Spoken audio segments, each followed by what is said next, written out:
Republican Congressman Don Bacon, who's a retired Air Force Brigadier General, who's on the House Armed Services Committee. Congressman, always good to see you. So video evidence and expert analysis appear to show that it was, in fact, a U.S. missile that hit the school.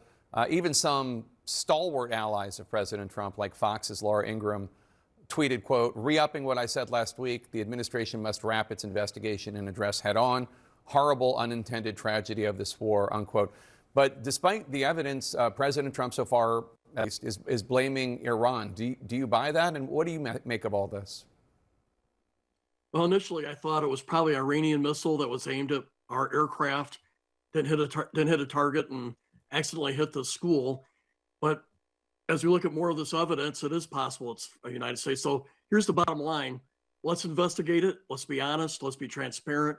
We know America didn't intentionally do this. If it was us, could have been a equipment malfunction, maybe got damaged by some anti-aircraft fire, or like we saw in Serbia one time. Our targeteers identified a Chinese embassy as belonging to the Serbian government. And we bombed it. Things happen in war, but we should investigate this fully, be transparent, and if it was us, own up to it. And I know it wasn't intentional, but transparency is best in this situation. Iran has a new supreme leader. I want you to take a listen to what Israel's foreign minister told CNN's Biana Golodriga about Iran's new supreme leader. Is Mojtaba Khamenei now a target for Israel? Well, you'll have to wait and see. But it is clear that he continued the very extremist and mad policies of his father. He's a hardliner. He is anti-American, he's anti-Western. Frankly, with these people, you cannot do anything serious if you want to solve conflict.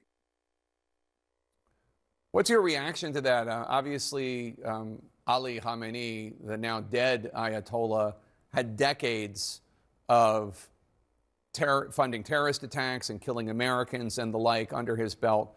Do you think it's acceptable? I mean, I'm not saying I like the guy they picked, but do you think it's acceptable for the U.S. or Israel to assassinate him immediately because they think he will be bad? Well, sure, it looks like he's a hardliner. I don't think he's going to be any different than his father. And as you mentioned, Iran's been targeting us since 1979.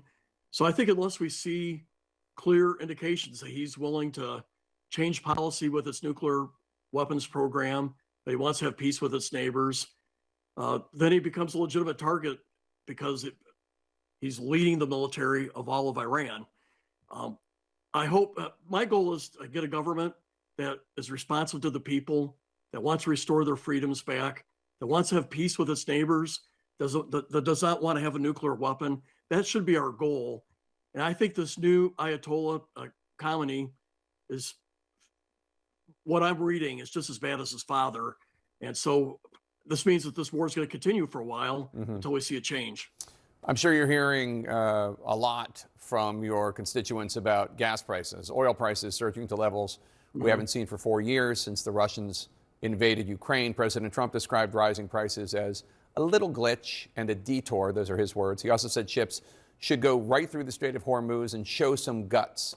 What do you think of the president's comments?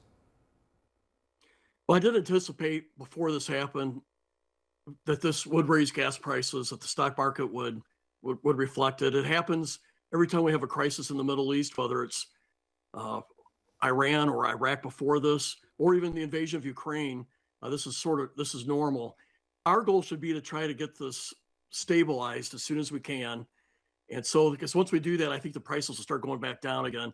U.S. oil production and energy production, we're leading the world right now in this. And so just with some time, these prices will go back down.